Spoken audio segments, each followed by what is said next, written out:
Okay, let's set up an event. So I have already logged in as an administrator. I am going to the control panel. I'm going to hit events.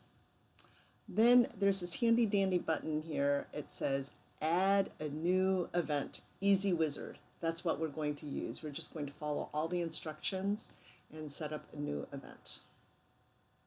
So the new event that we're going to set up is the 2024 Harvest Ball. It is not an online event.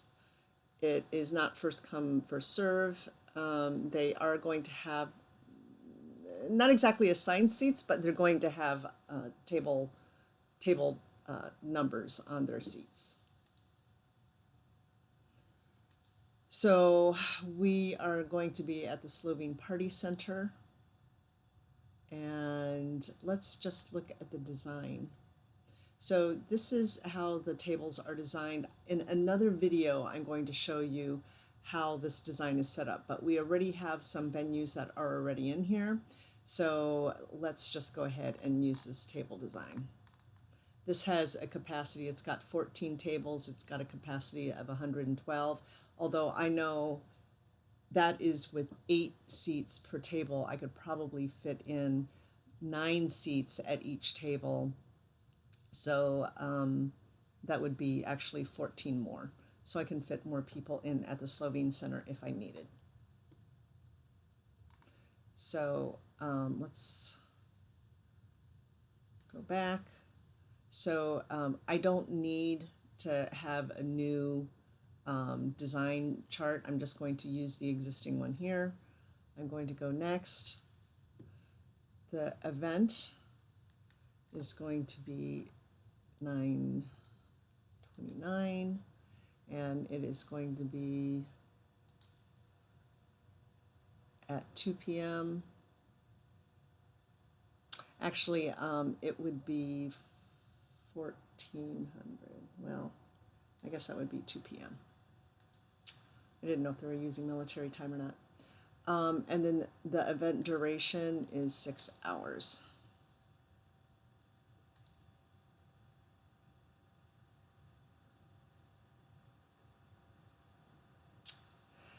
I don't have a flyer yet, but this is where you would upload the flyer from your computer.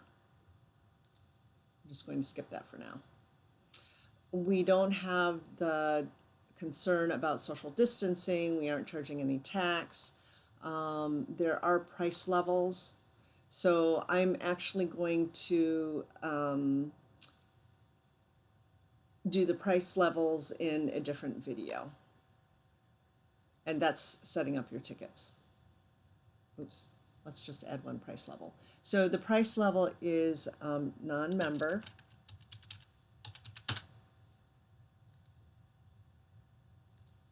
And the face value of that is $60. We're not going to use a service charge, and it is going to be the first item. Just to look at this, this is going to be sort order 1. There's no password or anything like that. We're going to start the sale when the event sale starts, and then when the event sale ends. The minimum ticket per transaction, they have to at least buy one, and I can say that maybe maximum they can buy 16, although people usually don't buy more than one table at a time.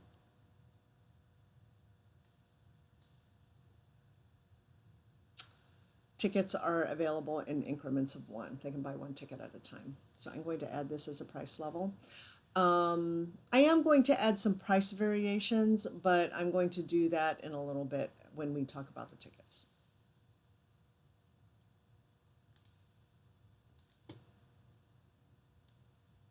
So this is about adding the tickets, and I'm going to do that in a second video.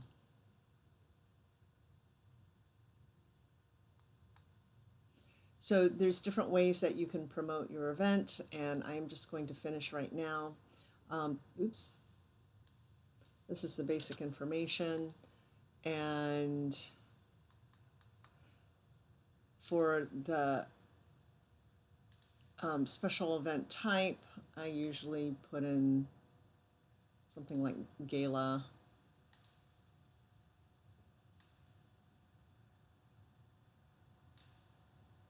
Entertainment, it really doesn't matter too much.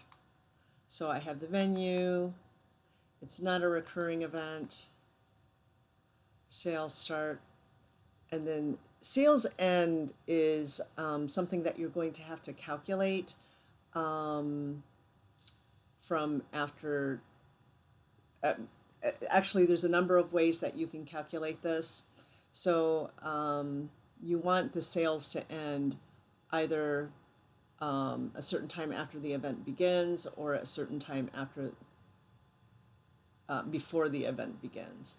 And so I usually calculate, it depends on when I want the deadline. So for example, since the event is September 29th on Sunday, I look for when our last monthly USA Dance event is, and give people at least one chance to be able to purchase tickets at that event.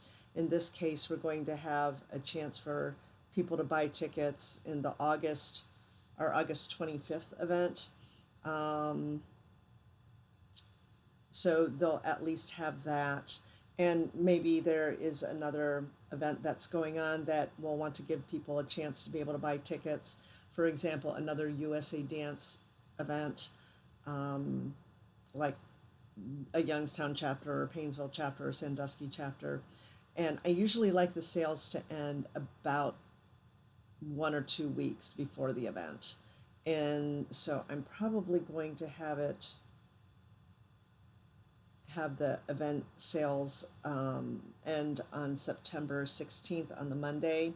So what I would calculate is the number of hours before the event starts to September the 16th at maybe 11 or 12 or something like that. That way it gives me a buffer for inevitably, there's a lot of people who want to get tickets after the deadline, but I give them a chance to be able to contact me, and that way I can actually shift people around and get people fitted into tables where they can sit by their friends. But it gives me a lot of flexibility to be able to move people around, and I do that on my spreadsheet.